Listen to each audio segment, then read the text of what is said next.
It's Platt, and today we try a beer made with oysters. That's next to Platt's Beer of the Week.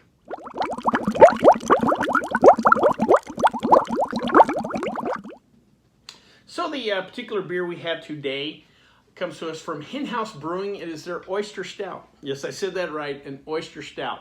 We'll get into a little bit later what is an Oyster Stout, but first let's talk about HenHouse Brewing. HenHouse Brewing was founded in 2011. That first year they only produced roughly 30 barrels of beer, which those you may or may not know, a barrel of beer is 2 kegs, so 60 kegs that first year. Not much, but as I like to say, from the little acorn grows the mighty oak. The brewery itself is located in Santa Rosa, California. That is, I believe, Sonoma County, Northern California, kind of the wine country. They have a second location in Petaluma that they refer to as the Palace of Barrels. That right there is just enough to get me there. So if you're up in that neck of the woods, definitely go to the Palace of Barrels if you can. Little more background on the brewery. They were started by 3 friends, Scott, Shane, and Colin. They all came to brewing from different backgrounds. I believe one was a herbalist, another was a musician, one was a communication consultant, but they all eventually worked their way into the brewing industry, and that's where they met. And once they got to talking and having a few beers, they knew that the 3 of them, had to form a brewery, and that is HenHouse Brewing. It's a predominantly West Coast company as far as distribution. I just on the website, what I've been able to find out, not much back east, so it's predominantly a West Coast brewery. Again, they started off small. In 2013, they'd only made it up to 85 barrels, but by the time 2019 came around, they're over 12,000 barrels. So they've grown, but again, more of a West Coast kind of brewery as far as distribution and where you'll find this. Real quick, let's talk about some of their other beers. I don't know who names these beers in the company or what the backstory is, but they do have some very interesting names, and we'll go over a few. First is Billionaire Recluse Double IPA. If you see the label, obviously being a brewery called HenHouse, they have a hen as their mascot, and you'll see the hen on a lot of the labels.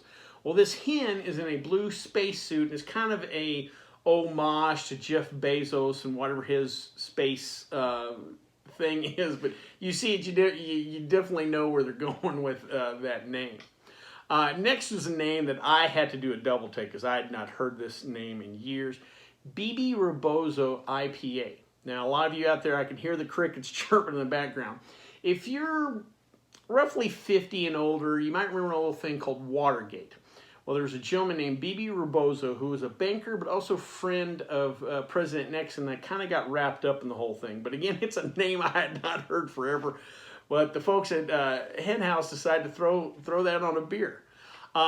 Next is, I think they went next level on this one, Reptilian Shadow Government Double IPA. I guess they felt like the Alex Jones crowd was kind of untapped, so they were getting that. Again, I don't know, it's probably something they laugh on the inside, but I just kind of find some of these names funny, and I would like to have seen the process, I guess, coming up with some of these. Lastly is a beer with kind of a regular name, but it's still a cool sounding beer. It's called Treat Life Peanut Butter Cup Porter. 4.7% alcohol by volume. Just coming through their list. One thing I do want to note, not a lot of information on the website about the brewery and about the beers. Kind of a bummer deal on that. Before I gather, looking through their list of beers, West Coast kind of dominated IPAs, double IPAs. Makes sense in Northern California. They do have some pastry stouts, and I believe they're also releasing some sours. So they're kind of developing the rosters of beers. You're not going to see any lagers. I didn't really see much in the hazy IPA way either. They're not doing classic German styles or anything like that. Pub ales. I said more kind of the big West Coast IPA kind of thing. Well, before we try this particular beer though, let's check out the stats.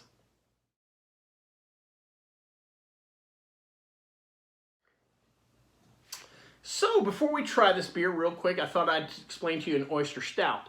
I'm going to assume many of you out there haven't heard of the style. I'd heard of it a couple years ago, but this is actually only the first one I ever tried.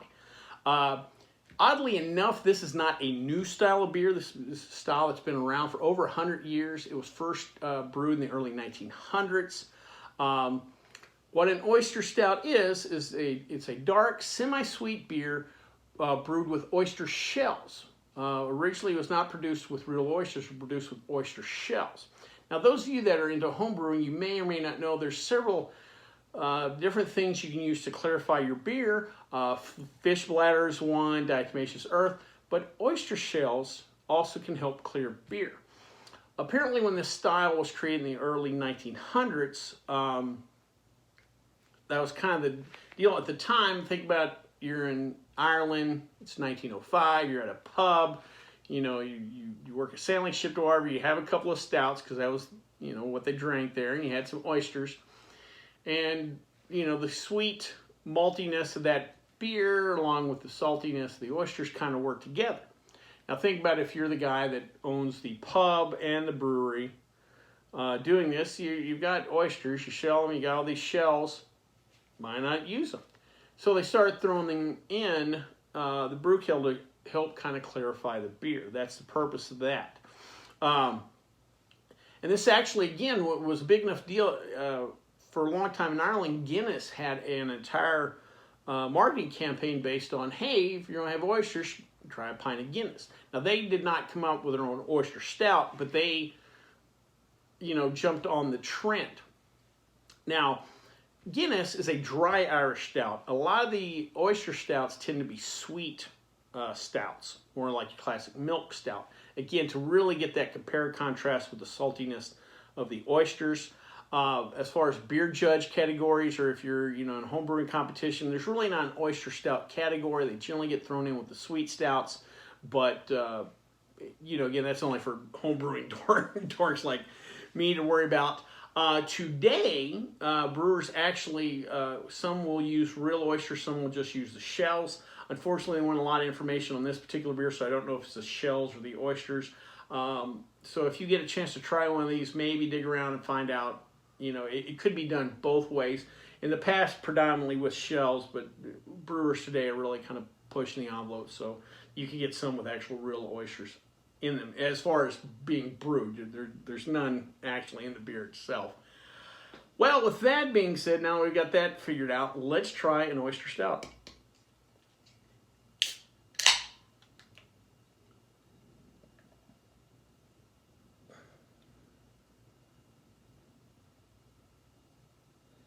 All right, nice dark. That's a dark beer. About a half a finger of a khaki head. Nose-wise, comes off pretty straightforward as far as the stout goes. You get those roasty notes, the dark malts, a little bit of the espresso on the nose. There's not any, you're going to get no hop aroma on these style of beers. Let's give it a try.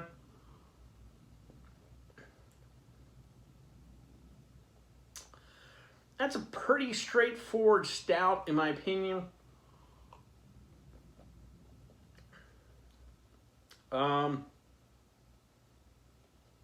Man, just a faint hit of the saltiness kind of in the back of the mouth. Kind of comes on a little late. Yeah, I don't think it says made with whole oysters. I take that back, it does say that. Made with whole oysters. Again, you really don't pick up a lot of that. If I didn't tell you this is an oyster stout, I don't think you'd ever notice. Again, this is my first one. I was kind of expecting a little more saltiness in that. Maybe even an increased mouthfeel. If you're using whole oysters, you kind of expect maybe you got a little more of